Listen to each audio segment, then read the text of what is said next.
देखो आज हमारा जो टॉपिक चलेगा, नेफ्रॉन अपना कंप्लीट हो चुका था। नेफ्रॉन की संरचना की अपन ने बात की थी।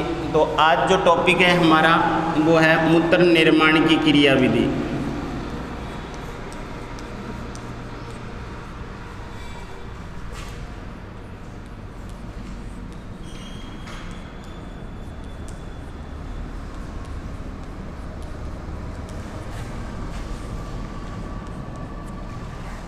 मूत्र निर्माण की क्रियाविधि की अगर अपन बात करते हैं तो वृक्क के अंदर जो वृक्क नलिकाएं या नेफ्रॉन जो पाए जाते हैं, उन नेफ्रॉनों के द्वारा क्या किया जाता है, मूत्र का निर्माण किया जाता है। वो कैसे, तो उसके निर्माण की जो क्रियाविधि है उसमें कौन कौन से पद होंगे, कौन कौन सी स्टेप होगी। पहला होगा परानिस्यंदन।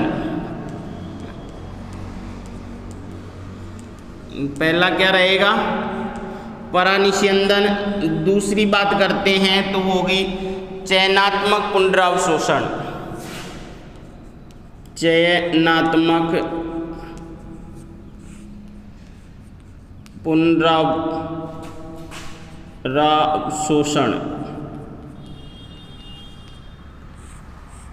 और तीसरी स्टेप जो रहेगी वो होगी नलिकीय स्त्रावण।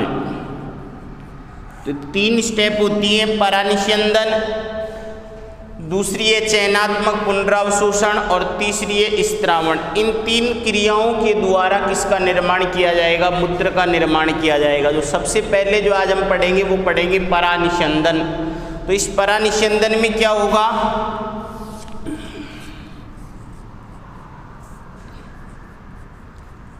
परानिस्यंदन अल्ट्रा फिल्ट्रेशन की बात करेंगे।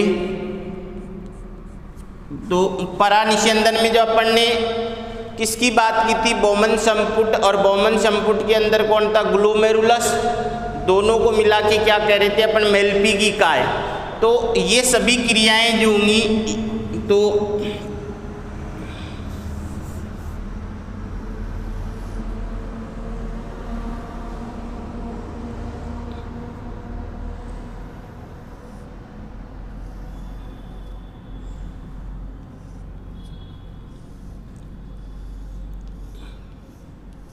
ये बोमन संपुट था। और बोमन संपुट के अंदर एक नलिका जो है ये तो क्या लेके आती है, रक्त को, जिसका व्यास जो होगा कैसा होगा, ज़्यादा होगा। और एक रक्त वाहिनी जो है ये रक्त को लेके जाती है जिसका व्यास उसकी तुलना में क्या होगा, कम होगा। और ये जो है असंख्य क्या, जो ब्लड कैपिलरी जो है, रक्त केशिकाएं जो हैं उनका एक गुच्छा सा बना देती है। यहाँ पर इस तरीके से ब्लड कैपिलरी का क्या बन जाता है, गुच्छा बन जाता है। जिसे ये जो है ये तो क्या, ग्लोमेरुलस।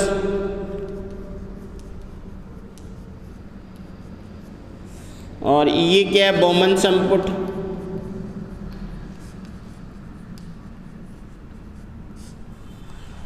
और एक रक्त वाहिनी जो है ये तो रक्त को लेके आएगी, तो इसे तो क्या कहेंगे, इसे कहेंगे एफेरेंट धमनिका या अभिवाही धमनिका।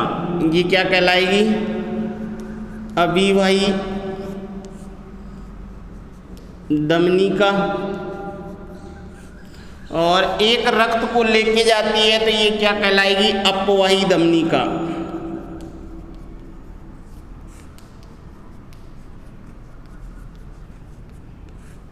ये तो कहलाएगी एफेरेंट और वो क्या कहलाएगी, इफेरेंट धमनिका।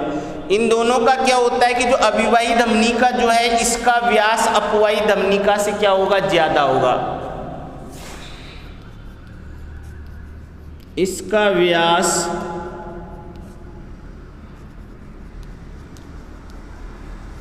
अपवाही धमनिका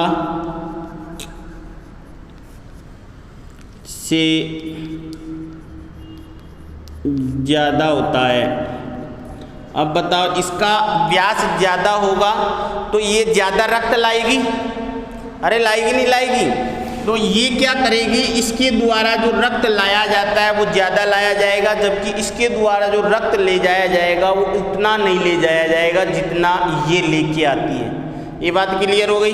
तो जितना रक्त ये लाएगी उसका कुछ भाग ही ये लेके जा पाएगी। और उस रक्त के कारण यहाँ पर जो ग्लोमेरुलस है, इस ग्लोमेरुलस में क्या उत्पन्न हो जाएगा, एक दाब उत्पन्न हो जाएगा। क्या उत्पन्न हो जाएगा, एक दाब उत्पन्न हो जाता है, जिसे क्या कहा जाएगा, ग्लोमेरुलस दाब कहा जाएगा, जो किसके द्वारा उत्पन्न किया जा रहा है, जो अभिवाही धमनिका से जो रक्त लाया जा रहा है, उस रक्त के द्वारा क्या उत्पन्न किया जा रहा है, एक दाब उत्पन्न किया जा रहा है। तो यहाँ जो दाब क्या होगा, दाब उत्पन्न किया जाएगा, और इस दाब का जो मान होगा वो होगा लगभग 70 mmHg जो है। तो ये दाब कहलाएगा, ये कहलाएगा, या अपन बोल सकते हैं ग्लोमेरुलस हाइड्रोस्टेटिक दाब। तो यहाँ पर जो दाब उत्पन्न किया जाएगा वो दाब कितना होगा, ग्लोमेरुलर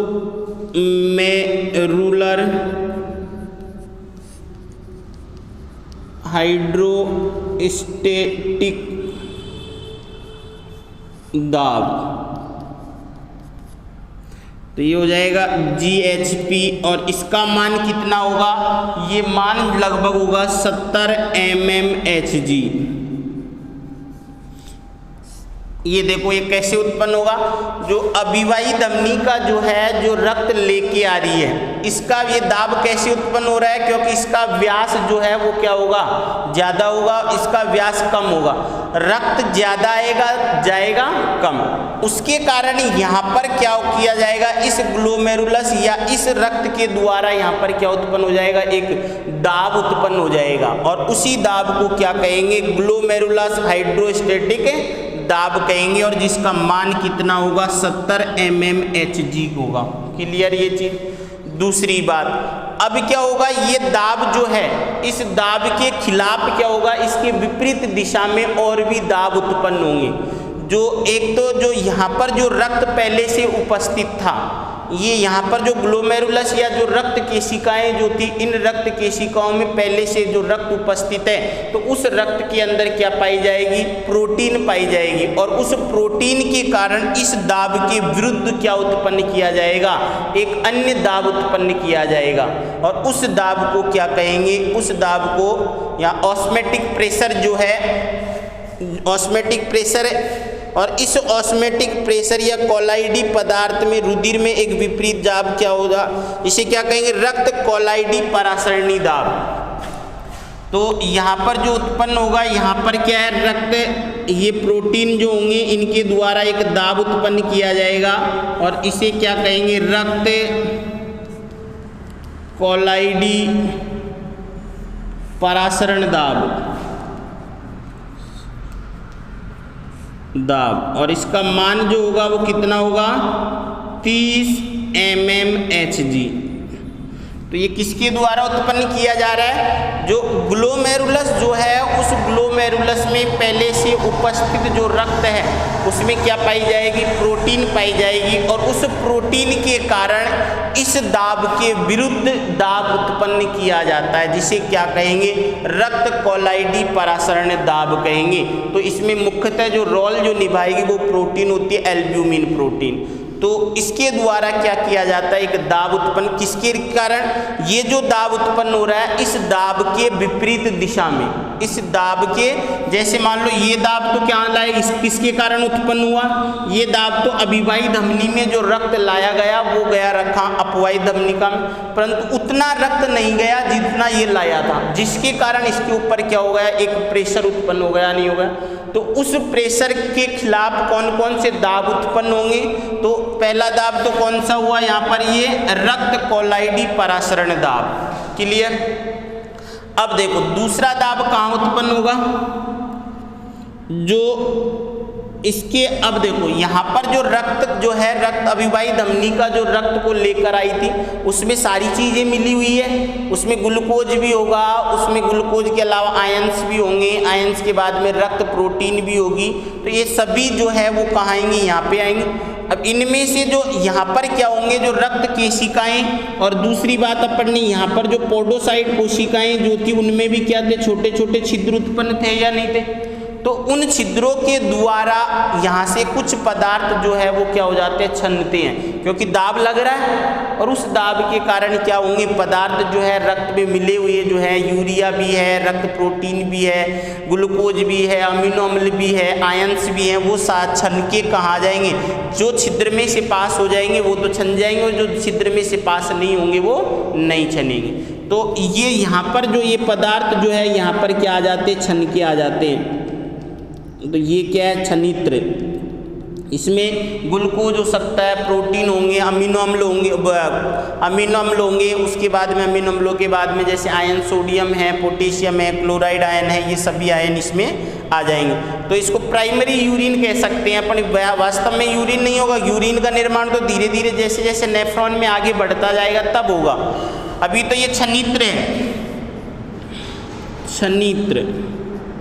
तो इस छनित्र जो है, अब देखो जैसे जैसे पदार्थ छनेंगे वैसे वैसे यहाँ पर ये पदार्थ इकट्ठे होंगे, और इकट्ठे होने के साथ ही क्या उत्पन्न करेंगे, यहाँ पर भी एक दाब उत्पन्न होगा। जैसे मान लो अपन कोई भी चीज़ को छानते हैं, छानते गए तब तक छनता जाएगा जब तक नीचे कोई वो इकट्ठा ज़्यादा नहीं, जैसे ज़्यादा इकट्ठा हो गया अब क्या हो जाएगा, छनना कम हो जाएगा। क्यों कम हो गया, क्योंकि नीचे से भी दाब उत्पन्न लग रहा है। पहले तो क्या नीचे से दाब इतना नहीं लग रहा था, अब जैसे ही वो उसके कांटेक्ट में आएगा तो नीचे से भी क्या उत्पन्न हो जाएगा, दाब उत्पन्न हो जाएगा, और दाब उत्पन्न होने के कारण छनना क्या हो जाएगा, अब धीरे धीरे कम हो जाएगा। तो नीचे से भी क्या उत्पन्न हो रहा है, यहाँ पर एक दाब उत्पन्न हो रहा है, जो किस दिशा में लग रहा है, इस दिशा में। और उस दाब का जो नाम है वो क्या नाम है, जो लगभग 20 mmHg होता है, और जिसे क्या कहा जाता है, बोमन संपुटीय द्रव स्थैतिक दाब। क्या कहेंगे इसको, संपुटीय द्रव स्थैतिक दाब, संपुटीय द्रव स्थैतिक दाब। और इसका मान जो होता है वो लगभग कितना होता है, 20 mmHg। तो अब देखो यहाँ पर कौन कौन, ये दाब कैसे उत्पन्न हुआ, ये दाब जैसे ही पदार्थ छनित्र जो है बोमन संपुट की गुहा, ये क्या है, बोमन संपुट की गुहा, बोमन संपुट की गुहा। तो जैसे अभिवाही धमनी का रक्त को लेकर आई, यहाँ पर जो रक्त अधिक मात्रा में है, और अधिक मात्रा में होने के कारण अब क्या होता है, ये इस पर एक दाब उत्पन्न कर देगा, किसके ऊपर, ग्लोमेरुलस के ऊपर। और उस दाब को क्या कहेंगे, ग्लोमेरुलर हाइड्रोस्टैटिक दाब कहेंगे, और उसका मान लगभग कितना होगा, 70 mmHg के आसपास होगा। अब क्या होगा कि जैसे ये पूरा दाब जो है एक दिशा में कार्य करेगा, और इसके खिलाफ अब क्या क्या होगा कि एक तो ग्लोमेरुलस के अंदर जो पहले से जो रक्त था, उस रक्त के अंदर क्या पाई जाती है, रक्त प्रोटीन पाई जाती है। उस रक्त प्रोटीन के कारण इस दाब के खिलाफ क्या उत्पन्न होगा, एक अन्य दाब उत्पन्न होगा, उस दाब को क्या कहेंगे, रक्त कोलाइडी परासरण दाब। क्लियर। अब दूसरा दाब कहाँ उत्पन्न हो रहा है, ये पहला दाब था, दूसरा जैसे ये दाब है, इस दाब के कारण छनित्र कहाँ आएंगे, बोमन संपुट की गुहा में आएंगे। छनित्र में अब ये छनित्र क्या करेगा, इसके खिलाफ और दाब उत्पन्न करेगा, अर्थात इसके खिलाफ बाधा उत्पन्न करता है। उस बाधा के कारण इसकी छनने की दर क्या होगी, कम होगी, नहीं होगी। तो ये जो दाब यहाँ पर जो उत्पन्न होगा उसे क्या कहेंगे, संपुटीय द्रव स्थैतिक दाब कहेंगे। और संपुटीय द्रव स्थैतिक दाब का मान कितना होगा, लगभग 20 mmHg के आसपास होगा। तो बताओ 20-30 mmHg ये हो गया, 20 mmHg, ये दोनों तो एक ही दिशा में कार्य कर रहे हैं। ये देखो सपोज करो कि ये दाब जो है, अगर अपन यहाँ पर बात करें तो कौन सा दाब की बात कर ले, ग्लोमेरुलस, ग्लोमेरुलर दाब जो है हाइड्रोस्टैटिक दाब, ये तो किस दिशा में कार्य कर रहा है, सपोज करो इस दिशा में कार्य कर रहा है। कितना है इसका मान, लगभग 70 mmHg। क्लियर। अब इस दाब के खिलाफ कौन कौन से दाब उत्पन्न हो रहे हैं, एक दाब तो कौन सा है, रक्त कोलाइडी परासरण दाब। तो यहाँ पर अपन यहाँ लिख सकते हैं रक्त कोलाइडी परासरण दाब, और इसका मान जो है वो कितना रहेगा, इसका मान 30 mmHg। और ये कहाँ काम करेगा, इसके विपरीत दिशा में कार्य करेगा नहीं करेगा, अरे करेगा क्या। अब देखो यहाँ पर तो ये कितना mmHg है, 30 mmHg। दूसरी बात, जैसे ये दाब यहाँ पर 70 mmHg है, यहाँ पर जो है ये क्या होगा, ग्लोमेरुलस। सपोज करते हैं यहाँ पर ये क्या है, ग्लोमेरुलस।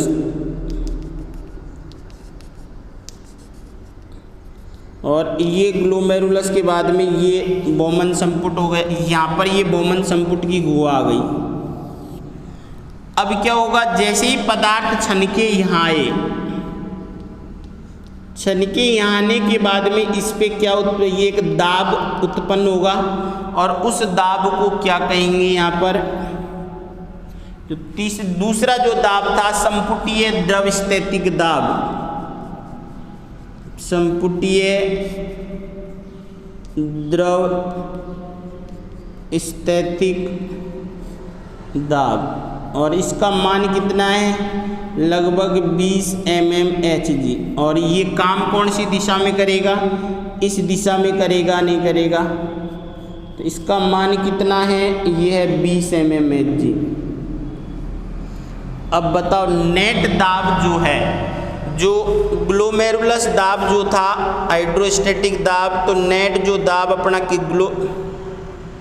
इस प्रकार ग्लोमेरुलस तरल पर लगभग कितना दाब लगेगा, 20 mmHg का शुद्ध प्रभावी निस्यंदन दाब जिसको अपन कहेंगे।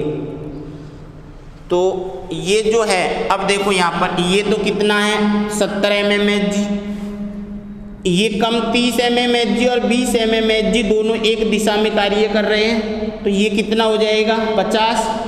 अब बताओ ये 50 तो वो 70 तो इस दिशा में कार्य कर रहा है, 50 इसके विपरीत दिशा में कार्य कर रहा है। नेट दाब कितना बचेगा, ओनली 20 mmHg बचेगा नहीं बचेगा। तो यहाँ पर अगर अपन लिख दें तो टोटल जो है कौन सा दाब है यहाँ पर, शुद्ध प्रभावी निस्यंदन दाब, ये जो हो जाएगा ये कौन सा हो जाएगा, शुद्ध प्रभावी निस्यंदन दाब कितना होगा, 20 mmHg। तो यहाँ पर जो नेट दाब जो होगा ये, तो ये जो दाब बचेगा वो कितना बचेगा, इसमें अगर अपन लिख सकते हैं तो 70 माइनस कितना हो जाएगा, 30 माइनस 20, तो ये कितना आ जाएगा टोटल 20 mmHg। तो ये बात क्लियर हो जानी चाहिए कि यहाँ पर जो दाब के कारण जो छनते हैं, तो परानिस्यंदन जो है वो परानिस्यंदन की क्रिया किसके कारण होगी, एक दाब के कारण होगी। दाब कहाँ से उत्पन्न होगा, अभिवाही धमनिका से जो रक्त लाया जाता है वो अब उतना अभिवाही धमनिका में नहीं जा पाता है, जिसके कारण ग्लोमेरुलस में एक दाब उत्पन्न हो जाता है, और उस दाब को क्या कहेंगे, ग्लोमेरुलस हाइड्रोस्टैटिक दाब कहेंगे। इस हाइड्रोस्टैटिक दाब का मान कितना होगा, लगभग 70 mmHg होगा। अब इस दाब के विपरीत कौन कौन से दाब होंगे, जो ग्लोमेरुलस के अंदर पहले से रक्त उपस्थित है, उसमें रक्त के कुछ पदार्थ हैं जिनके द्वारा क्या उत्पन्न किया जाएगा, दाब उत्पन्न किया जाएगा, जिसे रक्त कोलाइडी परासरण दाब कहेंगे। उसका मान कितना होगा, 30 mmHg होगा। दूसरा जो छनित्र जो है वो कहाँ जाएगा, बोमन संपुट की गुहा में। तो कुछ छनित्र जैसे ही बोमन संपुट की गुहा में आता है, इसके द्वारा भी क्या हो जाता है, इस दाब के विपरीत दिशा में एक दाब लगाया जाता है। अर्थात कहने का मतलब अपन बोल सकते हैं कि जो ये दाब है जिसके कारण छन रहा है पदार्थ, तो उसके विपरीत दिशा में एक बाधा उत्पन्न होगी, उसी बाधा को ही क्या कहेंगे, संपुट द्रव स्थिति की दाब।